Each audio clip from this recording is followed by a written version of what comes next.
hari umuntu witwaga Stoke, William Stoke, Walter Stoke w'Umudage.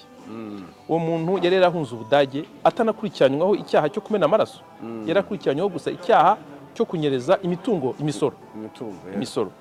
Ahunga Ubudage aragenda ajya mu Bufaransa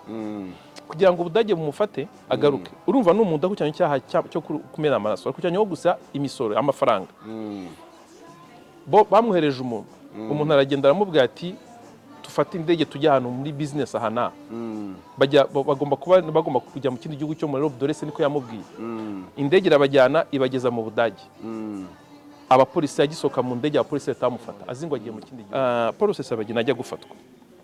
investigation zatangiye cyane kare, uzi ko ari umunyarwanda ariko akajyana n'ubwene gihugu bw'ababirigi, ariko akaba yarabaga San Antonio muri Etats-Unis. Urebye muri dossier iri available online, uburyo uwabishaka byose yabireba, ubibyifuza ashobora gusubira kuri internet akareba ukuntu urubanza rwabayeho. Iyo ukurikiranye uzumva yuko kugira ngo abashe gufatwa, investigation zijya gutangira, element za mbere zatanzwe na polisi yo muri Etats-Unis, arizo zagaragaje uburyo akorana n'iyi miryango yari qualifié comme terroriste yo yari muri Congo.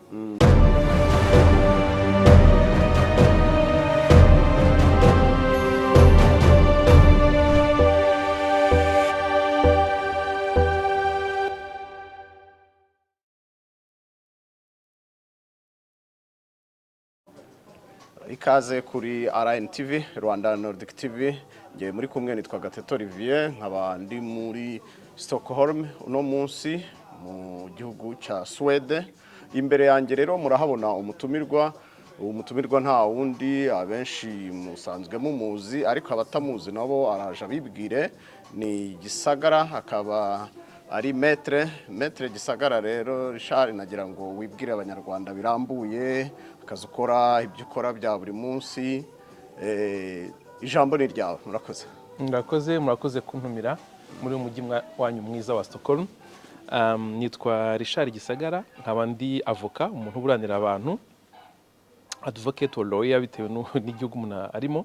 Nkaba nkorera rero mu Bufaransa, ndavuka mu Bufaransa no mu Rwanda. Nkaba mburana ibintu byinshi bitandukanye, ariko cyane cyane nkaba mburanira les victimes ba jenoside yakorewe abatutsi mu manza zibera mu Bufaransa. Ubu tukaba tumaze kugira imanza zitangiye kuba nyinshi, ndumva ari icyo navuga mu kazi nkora. Arakoze cyane Maitre Gisagara. Nagira ngo twihuse mu kazi kawe ukora ka buri munsi. Nyirago abanyarwanda cyane cyane ababa hanze bakunda gukurikira za YouTube, yego n'ababa mu Rwanda barazikurikira. Ngira ngo mu makuru acaho ahantu henshi ku mbuga nkoranyambaga z'ubungubu z'iki gihe, ukunze kubona hari abantu bamwe na bamwe cyangwa n'abazungu nabo bakabivuga bati mu Rwanda nta inkiko zaho, nta kigenda, zikorera mu kwaha kwa leta. Wowe nk'umu avoka ubibona gute? Kandi tuzi amakuru neza, inkiko z'u Rwanda zakoze akazi gakomeye mu nyuma ya jenoside, yaba ibijyanye na gacaca n'ibindi bitandukanye. Ubibona gute nkawe Maitre Gisagara? Babizi abavuga bo nta wababuza kuvuga. Les critiques zizahoraho, nta muntu n'umwe ushobora gushimisha abantu bose. Urabizi no mu bihugu byahangaha nta muntu uzahura nawe uzumva ngakubwira ngo, ntuzabura umuntu uzakubwira ngo urukiko rwarandenganyije, ngo ntago naciwe neza uko urubanza uko bikunda. Muri système judiciaire yose byanze bikunze izajya abantu bayikritika. Naho kucyo navuga ku justice y'u Rwanda byo ni urwego rwiyubatse guhera kera na kare. Murabizi yuko jenoside y'abatutsi yarangira mu 1994, urwo rwego rwari rwarabaye totalement détruit, rwarasenyutse ku buryo bwose bushoboka. Abacamanza bamwe barapfuye, abandi barishe, abandi barahunze, ku buryo nta bacamanza bari bariho cyangwa se bari bake cyane. Ikindi nzego nazo ni ukuvuga ngo infrastructure, inkiko zarasenyutse, izindi zarasahuwe, amarchive yaragiye, ku buryo byasabye gutangira kuri zero. Urumva rero hano ugiye kugereranya, ni nabwo iki kintu umuntu ashaka kubwira abantu cyane. Urebye mu bindi bihugu abo babivuga, bari mu bihugu barimo baba bafite des systèmes judiciaires zimaze plus de siècle zikora or système judiciaire yo mu Rwanda imaze gusa imyaka 28 ni ukuvuga ngo yatangiye kuri zero yiyubaka aho imaze kugera ahangaha rero yateye intambwe nini cyane mu rwego rwo kwiyubaka ikaba yaragize umuvuduko nk'u Rwanda rufite n'ubundi mu zindi nzego zose development mu Rwanda rwagize mu rwego rwa economy narwo rwagize mu rwego rw'ubucamanza ngewe nshobora kuguha ka anecdote gatoya bundi abavoka kimwe n'abandi ba professionnels tugira icyo bita obligation de formation ukuvuga ngo hari amasaha ugomba kugaragaza buri kwezi buri mwaka yuko wakoze training kugira ngo urumva warize hashize imyaka myinshi nkanyemba ngiye kumara imyaka giye kuri 20 mvuye mu ishuri bisaba ko umuntu ahora ahozaho donc ayo masaha rero nyine ugomba kuyagaragaza ari mu Bufaransa habe no mu Rwanda kundi muri baro yo mu Rwanda niyo mu Bufaransa hose tugomba kugaragaza ayo masaha nigeze kujya mu minsi yashize mu gukora ayo masaha training mu Rwanda noneho ndangije ko mu Bufaransa iyo dukoze training ukora training kugira ngo ugaragarize baro urwego rukontrola yuko amasaha yakoze iyo urangije training baguha attestation yuko wakoze training kaguha attestation yanditse ku rupapuro no mu Rwanda rero birangije ndabwa ni mu attestation kugira ngo igihe cya control n'igihe nzabagaragariza batambwa ngo yangu ufite voucher iriho nimero akanimero gutya gusa cyo gihe ntarasobanukirwa neza uburyo bikorwa donc kugira ngo n'urwego nkwereke ukuntu système mu Rwanda iri beaucoup plus développée no kurusha ya hano mu bintu bimwe na bimwe nuko ako kavuca baguha ujya kuri website ya baro ugashyiramo akavuca ugashyiramo ya ntuza baguhaye none automatiquement système igahita ibona ko ya training wayikoze bidasabye yuko ugira urupapuro ngo uhereze urupapuro baza rukontrole bongeye barwandike juste nakantu ka anecdote nashaka kugwa kugira ngo kugaragaza ukuntu ro système yo mu Rwanda iyi developer vuba kandi ikarenga ni yahanga ngo nugero ubundi urugero rwa kabiri nagwa très rapidement ni hano nk'ubu ngubu ndi gutanga urugero rwo mu Faransa ko niho nkorera cyane turi mu kintu cyo cya digitalization y'imanza y'inkiko bari kugenda bagerageza ku buryo submission duha urukiko impapuro zigenda zigabanuka byose tukabikora online ariko ni akavuyo gateye ubwoba abantu ne babyumva system ikora nabi ariko mu Rwanda agiye gushira imyaka irenze 5 mu Rwanda nta rupapuro ugiye gushyikiriza urukiko nta kintu ukora ngo utange urupapuro everything is digitalized donc nama anecdote nguha kugira ngo nkwereke ukuntu systeme yo mu Rwanda kandi maze imyaka 28 gusa yateye intambwe nini ikidevelopa kuruta nizo zindi zimaze amasiyekara ahangaha bo ndezimye rero critics zo ntabwo igihe cyose uzazibona aho wajya uzazibona ariko ntibibuza yuko urwego rw'ubucamanza rwatembere kandi rukora neza mu Rwanda évidemment ntabwo hashobora kubura akantu kamwe cyangwa kandi nta kintu kiba parfait igihe cyose hari tuntu bugiye byose umuntu nuguhozaho umuntu agenda yameliora ariko ahige maze kujya yateye intambwe nini cyane urakoze cyane bwana Gisagara none se twihuse nka kubaza ku bantu bagira inquiétude cyangwa ikibazo cyo kuvuga ngo Rusesabagina ntiyarakwiriye gucirirwa imanza mu Rwanda inkiko zo mu Rwanda ntizikora neza ngira ngo wagiye ubibona ari abanyamahanga ari abanyarwanda navuga ngo ko baba muri opposition bagiye babivuga wowe ubivugaho iki cyane ko hari ibyaha bigaragara yakoze kandi we yivugira ubwe noneho bakavuga ko bamurenganya wowe ubibona gute urubanza ubibona gute yes urakoze kuba ufashe urwo rugero rwa Rusesabagina niba hari ikintu barega u Rwanda avec mauvaise foi bad faith ari kwirengagiza nkana ni ku kezi ya Rusesabagina hari bo wenda abazungu wenda badasobanukiwe ariko abenshi ni mauvaise foi iteye ubwoba kubera gusobanura wenda dututse mu mizi Paul Rusesabagina n'umuntu wafashwe afatirwa mu Rwanda ari mu ndege imuzanye aziko imujyanye i Burundi yisanga mu Rwanda afatirwa aho ngaho icyo ngicyo nicyo cyambere abaheraho bakritika igihano gukatirwa kwe bahera bakritika bavuga ngo process ntiyagenze neza tugere kwa ngaho konyine sinshaka kujyana cyane mu bintu bya duru ariko tugire duhere kuri ako ngako icyo ni ikintu mu mategeko kibaho igihe cyose nta gihugu na kimwe kitabikora ababivuga nabirengagiza cyangwa se abadasobanukiwe ariko abenshi nabirengagiza cyane cyane mu bayobozi ijya kumva ngeze kumva premier ministre des affaires étrangères vice premier ministre wo mu Bubiligi nawe akritika icyo kintu kandi ari umuntu usobanukiwe ngiye gurugero pratique muri mu 1991 dufate ni jurisprudence wabizi mu mategeko tugendera ku kintu bita jurisprudence cyangwa se case law hari nta mategeko aba ateganya ku buryo bwanditse ariko hari n'ibitaba biri mu mategeko ntashobora guteganya ibintu fact zose zishobora kubaho mu isi ikintu kitanditse mu mategeko ukurikira icyo imanza inkiko zagiye zica icyo ngicyo nacyo cyabaye inshuro nyinshi izo kaye ebyiri mu 1991 ni jurisprudence iyo gufatwa uwo umuntu ashobora gufatwa muri ubwo buryo kandi bikavuga ko byemejwe n'amategeko hari umuntu witwaga Stoke William Stoke no Walter Stoke w'umudage uwo muntu yari yarahunze ubudage atanakurikiranyweho icyaha cyo kumena amaraso yarakurikiranyweho gusa icyaha cyo kunyereza imisoro ahunga ubudage aragenda ajya mu Bufaransa kugira ngo ubudage bumufate agaruke urumva n'umuntu akurikiranye icyaha cyo kumena amaraso akurikiranyweho gusa imisoro amafaranga bo bamwohereje umuntu aragenda aramubwira ati tufate indege tujya hano muri business ahana bagomba kujya mu kindi gihugu cyo muri Europe dorese niko yamubwiye indege irabajyana ibageza mu Budage abapolisi yagisoka mu ndege abapolisi batamufata azingo agiye mu kindi gihugu Walter Stoke aregera ubutabera bwo mu Budage avuga ko yafashwe mu buryo budakurikije amategeko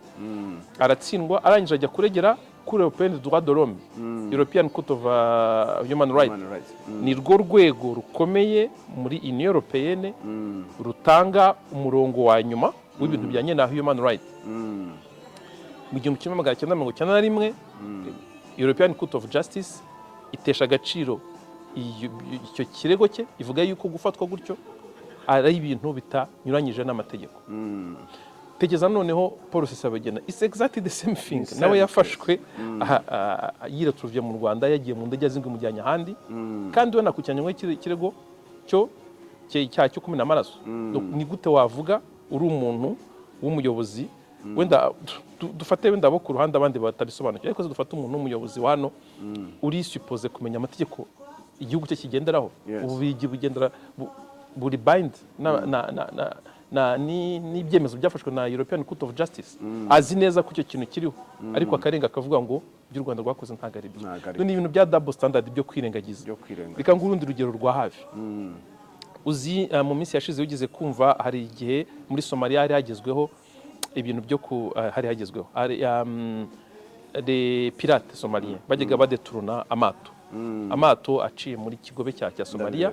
bagafata abantu bariho noneho bagasaba yuko babaha amafaranga ransom kugira ngo babashe kubikora ayo mato umupirate umwe hari ubwato ya deturne bw'ababirigi noneho two kuva no mu Budage dufate ko babirigi noneho bwarimo abaturage b'ababirigi barafatwa baba otage aho ngaho finalement baza kurekurwa hatanzwe ransom ububirigi inzego z'ubutasi z'ububirigi zimwoherereza abantu baragenda baramubeshya umupirate wari responsable wabo bapirate bamwoherereza abantu baragenda bamwumvisha ko bashaka gukina filime ku buzima bwe bati ngwino dusinye contrat yo gukina filime ku buzima bwawe bamwishyura itike afata itike yaraza ageze mu bige batamufata baramufunga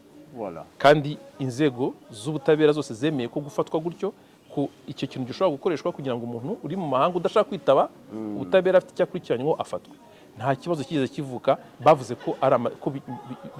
bitanyuranyije n'amategeko ni gute rero mu Rwanda icyo bo badakritika mu gihugu cyabo bashobora kuza bakagikritika mu Rwanda ikindi noneho narenzaho noneho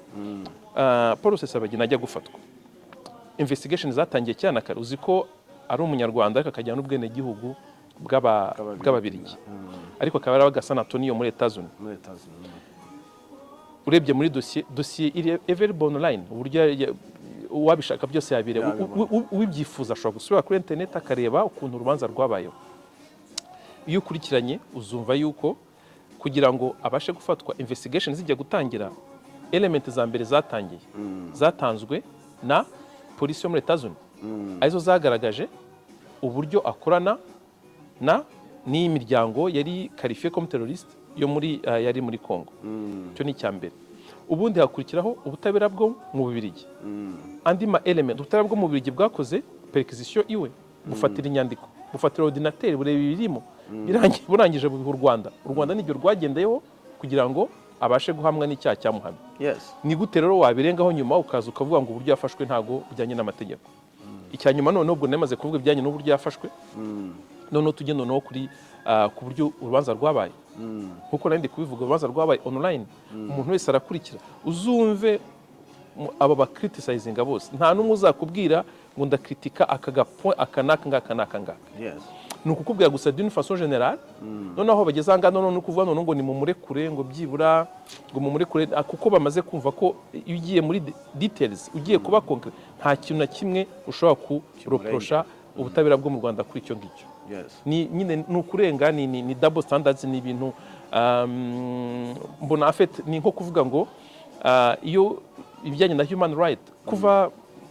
attentat terroriste zo muri New York zabaho mu 2001 11 September 2001 ibihugu byose byagiye bifata amategeko mashyashya kugira ngo birwanye abo bantu bose bashaka gukoresha violence kugira ngo batange opinion zabo cyangwa se bafite inyungu za politiki bashaka kugeraho. Mu isi yose haba hano turi muri Sweden haba ari hehe bose byose iyo fight against terrorism, fight against abantu bashaka gukoresha ingufu, bica abantu, bica abaturage kugira ngo babashe ku mpamvu za politiki. Igihe cyose aba victims ari abantu bo muri ibihugu bya Western countries baravuga ngo nibyo ni human right. Ariko byajya ku bantu batari bo muri bino bihugu mu bihugu developing countries ugasanga batangiye kritika nkaho tudafite nkaho izo leta ziri mu bihugu developing countries bidafite inshingano zimwe cyangwa se uburenganzira bw'umwe bwo proteger abaturage babo. Donc ni ikintu rero numva rero tukameme twagombye kumenya kandi ntitukemere tugakora ku buryo tukabasubiza tukababwira yuko ibyo bintu atari byo ko abaturage ari abo muri developing countries abo no muri western countries twese dufite tugomba kujya même degré de protection leta zacu zifite inshingano zo kuduproteger ku buryo bwose bushoboka. Human right ni universal tuzemera nkuko no bazemera ariko ntabwo zacu zigomba kuba nkeya kuruta uko izabo zingana. Duva icyo ngicyo umuntu yavuga rero ni la plupart du temps ni vraiment hari yo double standard, hari abirengagiza ku bushake, hari abatabisobanukiwe ariko n'agasuzuguro karimo ya. Arakoze cyane bwana Maitre Gisagara Richard. Tugana ku musozo nagira ngo nkwibarize, hari ikintu ngira ngo abanyarwanda benshi bajya bahura nacyo cy'ikibazo kijyanye no kudasobanukirwa amategeko, ugasanga umuntu yaguhuye agonganye n'itegeko ariko akavuga ngo ni akarengane yarenganyijwe. Dufata urugero nk'ubu hamaze iminsi havugwa ku kintu kijyanye no kwimura abaturage bava mu gace ka muri Nyarutarama ahitwa Kangondo na noneho muri icyo gihe cyo kubimura hagaragayemo abaturage bashukwa n'abantu baba hanze cyangwa n'abari mu Rwanda ariko bari mu barwanya leta, noneho bakabakoresha muri uko kuvuga ugasanga umuturage yaguye mu cyaha cyane cyane ko uburanira barokotse jenoside akajya mu bintu bimaze nko gupfobya jenoside. Ngira ngo wasobanurira abantu mu buryo bujyanye n'amategeko, yego ni birebire ndabibyumva ntago byoroshye, ariko wabisobanura gute ku buryo abantu bumva ko bagomba kwirinda kugongana n'amategeko? Principe naheraho nimwe ivuga ngo nul n'est censé ignorer la loi en fait. Ubundi itegeko ririho nta muntu ushobora kuvuga ngo nturizi. Bon, ni inshingano za leta no gukora ku buryo amategeko abantu aba available abantu bakayabona bakamenya, ariko uko byagenda kose ntabwo itegeko riba rigomba gukurikizwa kuko riba ririho mu nyungu zawe, mu nyungu za mugenzi wawe no mu nyungu rusange y'igihugu.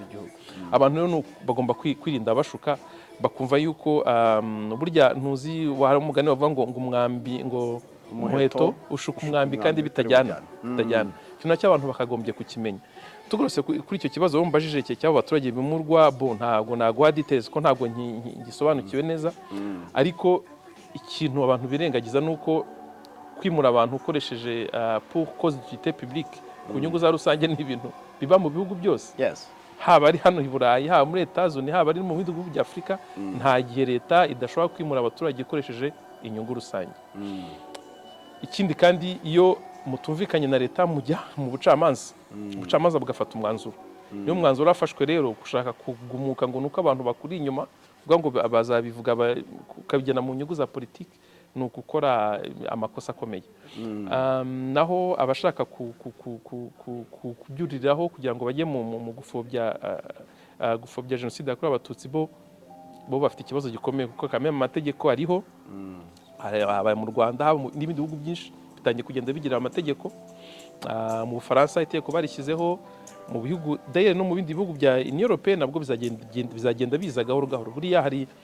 mu bihugu 27 bya Union Européenne hariho 16 bifite itegeko rihana Holocaust no kuvuga Shoah jenoside yakorewe abajuifu muri ibyo ngibyo 16 harimo 10 ndumva byenda kugera ku 10 amategeko yabyo nayo umuntu conditions zimwe na zimwe zujujwe ushobora no gukora ku buryo nawe yahana abapfobya jenoside yakorewe abatutsi nayo ariko bisaba conditions zitandukanye voilà urumva rero icyaha cyo gupfobya jenoside ntago ari mu Rwanda gusa gihanirwa mu bihugu bitandukanye abantu bagomba kukitondera ntabwo ni wavuga ngo mfite ngo akarengane runaka cyangwa se ngo impamvu zinizi ntaho bihuriye ni ikintu gikomeye cyane fo ko abantu bagifataho seriye fo kumenya yuko burya gupfobya jenoside ni nacyo ni prolongement ya acte de génocide abantu b'inzobere bize cyane ibintu bijyanye na jenoside nakwitwa nk'itwa Yves Ternon uvuga ngo la négation du génocide en fait est préparée en même temps que l'on prépare le génocide ni ukuvuga ngo igihe umuntu utegura jenoside ntategeza ko irangira igihe ayitegura abategura n'ihakana ryayo kandi n'ibintu byagaragaye muri jenoside zose zabayeho ku isi habamo jenoside y'abaromeniye habamo jenoside yakorewe abajuifu la Shoah haba ari jenoside yakorewe abatutsi igihe cyose umuntu uri kwitegura abategura no kwihakana guhakana jenoside rero ni prolongement ya jenoside ubwayo donc ni cyaha gikomeye abantu bakagombye kumva bakumva ko ari ikintu kitagomba kwihanganirwa kandi ko hariho amategeko n'ahatarajya wenda ni j'espère ko azajyaho mu minsi igiye kuza no kugikora nta mpamvu nimwe wakwitwaza amategeko uzakora nayo uzagongwa nayo byanze bikunze. Urakoze cyane Maitre Gisagara nagira ngo ngushimire ku kiganiro tugiranye hano kuri RNTV ari nako nshimira n'abadukurikiye mbibutsa gukanda subscribe na bakora share bagakanda no kunzogera kuri notification kugira ngo bajye bakurikira ibiganiro byacu bya buri munsi. Ningiye mwari kumwe nitwa Gateto Olivier nkaba ndi hano muri Sweden mu mujyi wa Stockholm imbere yanjye mwari kumwe na Maitre Gisagara Richard. Urakoze cyane. Nawe mwakoze kuntumira kandi musigara amahoro muri iyo mujyi mwiza wanyu wa Stockholm. Murakoze.